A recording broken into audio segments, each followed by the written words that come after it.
पति गुरु गौरी गिरहर गोस्वामी गिरिजेश सहित शारदा नर्मदा वाया हृदय प्रदेश बंदौ हनुमत लखन संग रिपुहन भरत सुजान सिया राम जी के पद नमनो गाऊँ हरि गुण गान सियावर रामचंद्र की जय नर्मदा मैया की जय अखिलेश्वर महादेव की जय गोस्वामी तुलसीदास जी महाराज की जय। हाँ, रामचरितमानस के प्रेमी सज्जनों, नर्मदा काव्य मंच से आपको बहुत कविताएं सुनाई हमने और सुना रहे हैं, और एक हमारा दूसरा प्रकल्प है नर्मदा अध्यात्म मंच। इससे हम आपको रामचरितमानस और साथ साथ में वेद परिचय के अंतर्गत ऋग्वेद का वाचन कर रहे हैं, साथ साथ में हिंदी और साहित्य आपके सामने प्रस्तुत कर रहे हैं। आज अभी इसका वीडियो बना रहे हैं हम रामचरितमानस का। आज हम 149वें दोहे तक आ गए हैं। 14 जनवरी से लेकर अभी तक भगवती की कृपा से नित्य प्रति आपको एक दोहे का अर्थ हम भी समझ रहे हैं, और जिन्होंने केवल रामायण का पाठ किया है उनके लिए भी बड़ा उपयोगी है, वो ध्यान से सुने।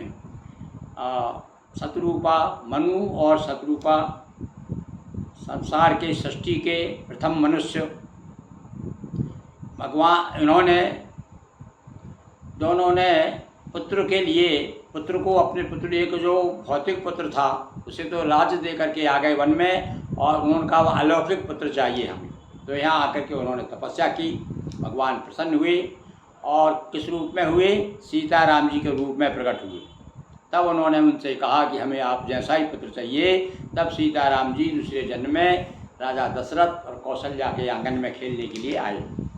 तो अब वही प्रसंग चल रहा है, और उन्होंने कह दिया, क्या कहा उन्होंने कि चाहो तुम ही समान सुत, आपके समान पुत्र चाहिए।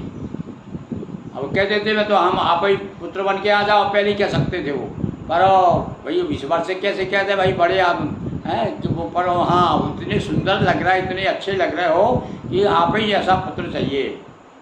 तो अब भगवान क्या कहते हैं, अच्छा भाई अब क्या, तो हंस तो गए, वचन तो दे दिया उन्होंने कि भाई जो कुछ आप मांगो, नहीं अधेय कछु तो आपके लिए कोई अधेय नहीं, आप जो भी मांगोगे, और महादानी जान करके, मुझे महादानी समझ करके।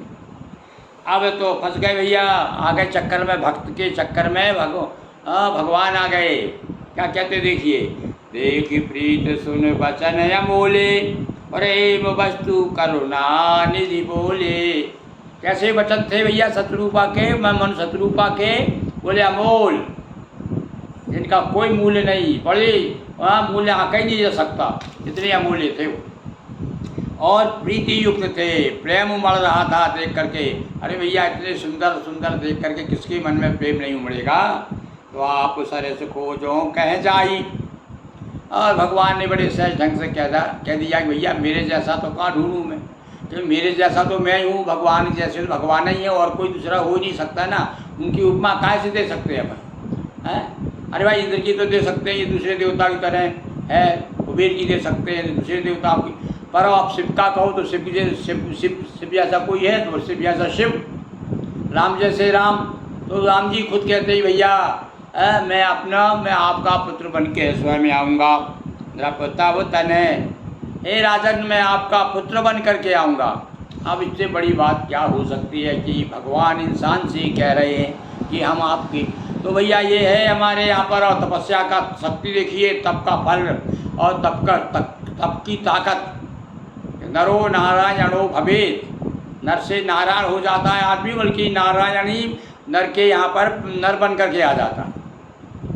ये बहुत बड़ी बात है। शतरूपई विलोक कर जोरे, देख मांग वर जो रुचि तोरे। और अब शत्रुपा की तरफ देखा।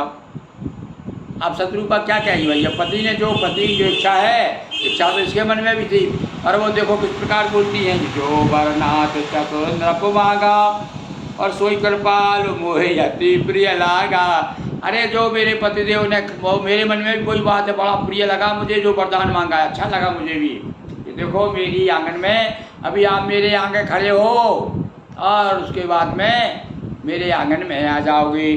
तो प्रभु परंतु सुटि नीत होत टिठाई जतपि भगत हित तुम्हारी सुहाई। हे प्रभु, मैं टिठाई तो हो रही है, मतलब आपके सामने ऐसा कहना नहीं चाहिए था, पर सबका हित करने वाले ये टिठाई भी आपको अच्छी ही लगती है। देखो तारीफ भी कर दी, क्या मालूम भैया भगवान को अच्छी लग रही नहीं लग रही, पर कह रहे हैं हाँ आपको अच्छी लग रही है, तभी तो आपने कह दिया है कि मांग मांग जो बातें इच्छा वो मांग। तो प्रभु आपको तो भक्तों की रुचि जो है, राम सदा सेवक रुचि राखी।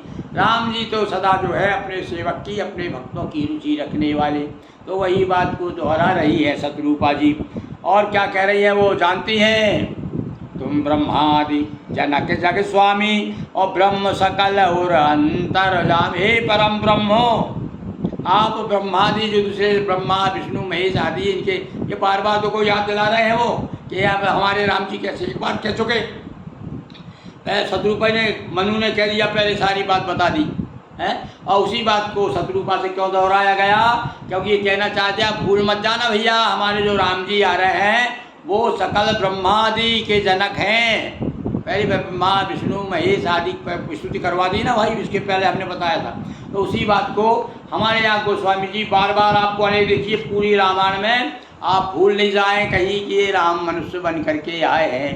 आपको ये ध्यान में रखना है कि ये जो है ब्रह्मा विष्णु महेश हरिहर ब्रह्म हरिहर विष्णु हरिहर विधि नचावन हारे है, हर जगह जगह कहा उन्होंने की। अरे ये नाच इनके सामने सब नाचते रहते हैं, अच्छे अच्छे ब्रह्मा हो विष्णु हो भाई सब नाचते रहते हैं। ये वैसे कोई ऐसे वैसे राम नहीं है। आप जो आज पुत्र बन करके आ रहे हैं, नर बन के आ रहे हैं, तो केवल हम नर तो है, पर उनके अंदर जो नारायण है वो थोड़ी खत्म हुआ है। नर बन गए तो क्या हुआ, है तो वो नारायण ही ना। तो जैसे कोई आदमी, एक साधारण आदमी जाकर के कोई नाटक करे मंच पे जाकर के मैं फलाना बना बन गया, तो वो थोड़ी हो जाता, वो है जो है। तो इसी प्रकार से यहाँ पर करहूँ नर लीला, यहाँ नर लीला करने के लिए नारायण आने वाले हैं। तो कहते तुम ब्रह्मादि जगत जग स्वामी, आप सारे संसार के स्वामी हो, पर देखो आपकी विनम्रता, आपकी बड़ाई, आपका बड़प्पन कि आप मेरे वरदान के कारण आप पुत्र बन करके आएंगे। ये क्या मतलब, ये भी संकेत कर रही है कि देखो कितने बड़े हैं आप। और ब्रह्म सकल और अंतर्जामी, और सारे संसार के जितने लोग हैं ना, जितने प्राणी, सबके हृदय की जानने वाली कहाँ नहीं है, घट घट में है। और राम जो हर जगह रमा हुआ है वही तो राम है। तो असो समझत मन संशय होई, कहा जो प्रभु प्रभा ने पुनि सोई।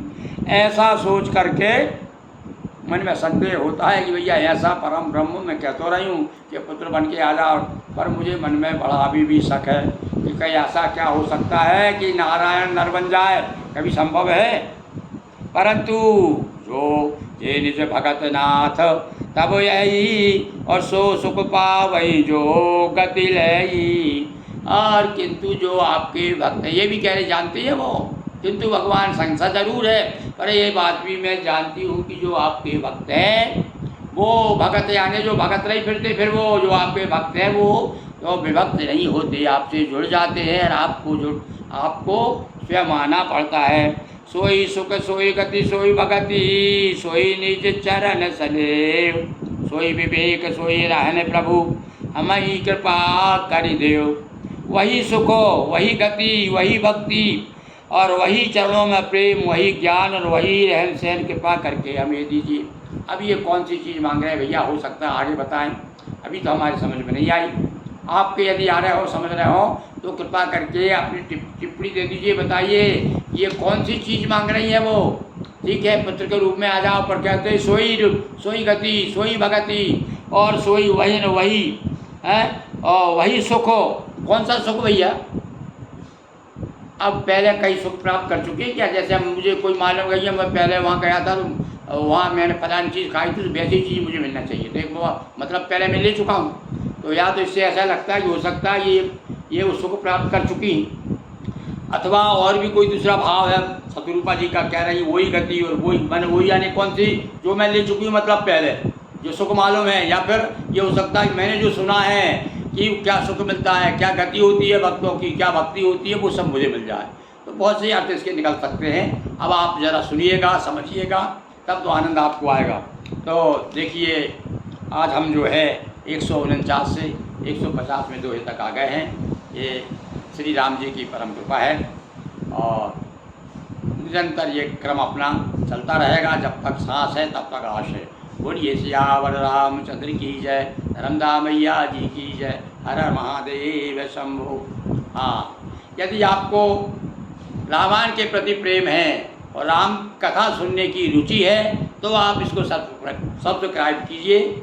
और ये हमारा जो चैनल है नर्मदा अध्यात्म, जिससे गिरी मोहन गुरु नाम से चैनल है, इस गिरी मोहन गुरु नाम के चैनल को आप सब्सक्राइब कीजिए और कथा सुनिए और अपनी व्यथा भी बताइए कि आपको कौन सी बात अच्छी लगी, कौन सी नहीं लगी, इसमें दिखाइए। तो हम अपनी अल्पमति से उसके बारे में आपसे चर्चा करेंगे। बहुत बहुत जय श्री राम।